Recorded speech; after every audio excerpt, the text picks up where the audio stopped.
Bingo. Couldn't have done us a bigger favor. That reverberated through the entire state. One of them is John Laird.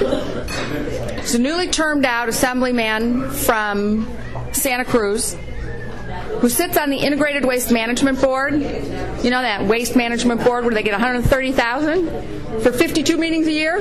That is now abolished at the end of this fiscal cycle. He's out of a job.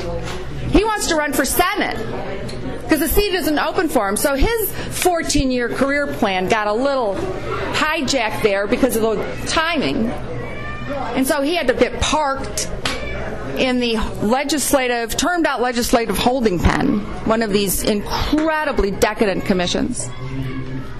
You bet he's going to file an opposition. I'm getting in the way of his 14-year career plan. Another guy, Robert Naylor, Republican. So where's the 14 come from? You're adding up term limits? Yeah. The 6 years in the Assembly and the 8 years in the Senate is how it stands right now. So, you know, when they're playing the little shuffle game, and if the timing isn't just right, then they get parked somewhere.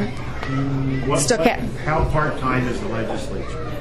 The legislature is 30 days in January, so they can organize and set up their committees and start bill introduction. They come back in May for 60 days, where all the bills are heard, and then they have 5 days after that to consider bills vetoed by the governor. 95 days total. That's putting it right there. The staff, that when you start getting into that, that's where you start treading on the single subject rule. That's where that's where they have you with this direct democracy. You used to be able to have multiple things on there. Like we could have had the part-time legislature cut their pay, cut their staff, and let's change term limits. Let's make it 12 years. But you can't do that now because the law was changed because they felt people were confused when there were multiple issues on. They're limiting the initiative process. 50% pay cut is more than most of them are worth. I understand. I mean, if it were up to me, it would have been a little different. But so we have this new opposition. They have 45 days to get the petition back to us. The law really says 45 calendar days. They interpret it as 45 work days. So it'll be mid-November, but it's okay because it pushes our deadline out. Once you get the petition back, the initiative language back, you have 150 days. And because it's a constitutional amendment initiative, you have to get more signatures than a regular initiative, and it's about 1 million signatures. So we're hoping that when we get this language back, there's been some internal polling right now, and the numbers shot way up when you add the pay component. Unofficial internal polling, but went way up.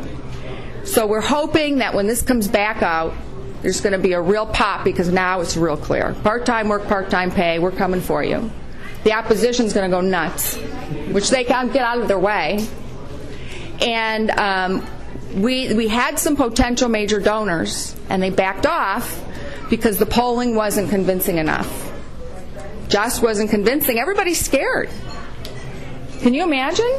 Why would you be scared? Well, they're all worried about their livelihoods too. If this doesn't work, well, what are they going to do? Our two Republican gubernatorial candidates could fund this themselves. I know. Well, Poizner's full on board. During the summer, one of the assemblymen introduced a package to make the legislature part-time. And he was quoted as saying, change is coming, so we might as well do it from the inside rather than the outside.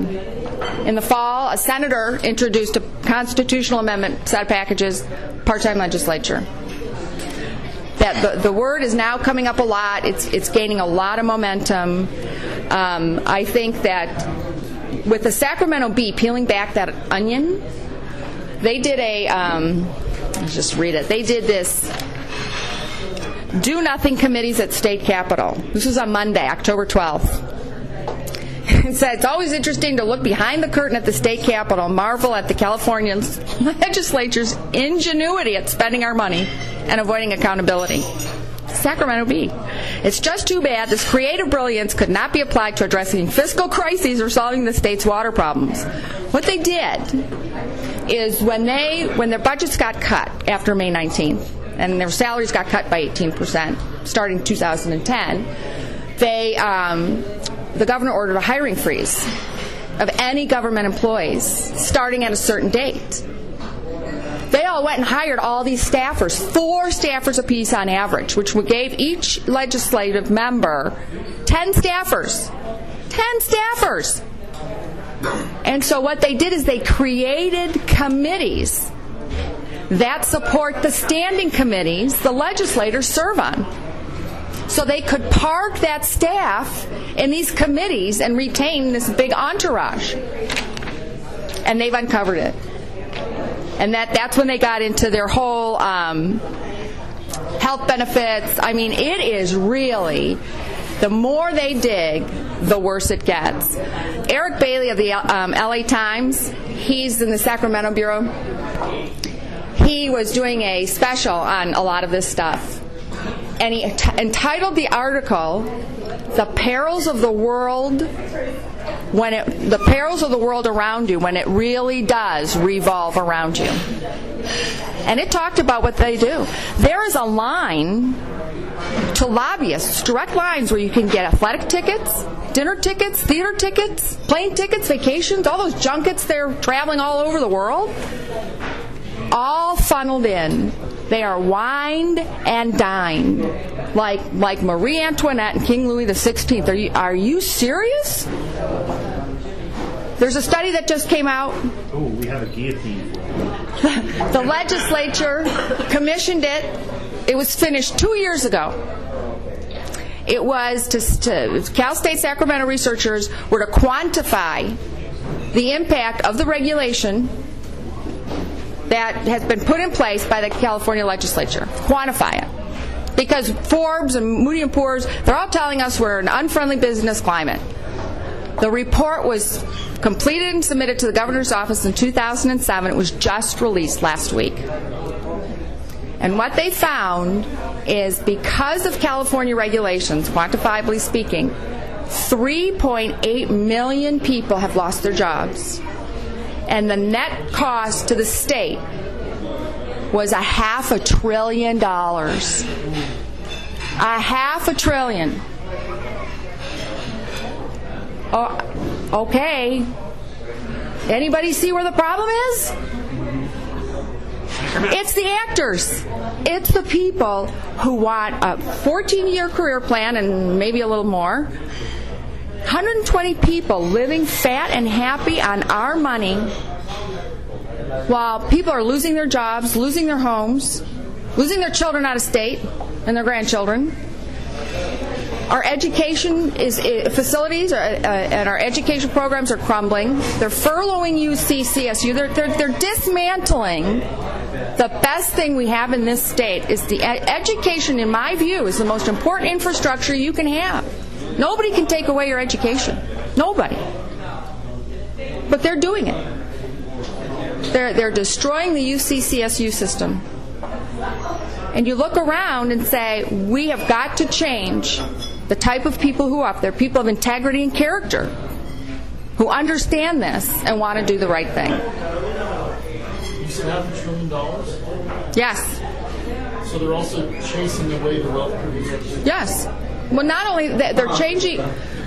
The other interesting statistic when you factor in this, because there's all these different studies, is that California has 12% of the nation's population. 30% of the national welfare recipients. 30%. 12% of the population, 30% of the welfare recipients. So are we now a state and an economy of consumption? It's not production. How are they destroying the educational system? They're furloughing the professors. They're canceling classes. They've decreased the number of students that they're accepting. So the integrity, what professor is going to go teach at UC or CSU? They're going to teach either at a private university or go out of state. I mean, they're decimating the programs. Your average now to get... The UC system is so bloated. I mean, most of the professors at UC work 6-9 hours a day. Oh, I understand. I understand. There's plenty of money there. There's just... I understand. There's plenty of money everywhere. The problem is, nobody's managing it. So how they manage it is they furlough. Simple things. What's the easiest way to cut cost? Cut people. I work in the community college system. Yeah. Teach math. And I've worked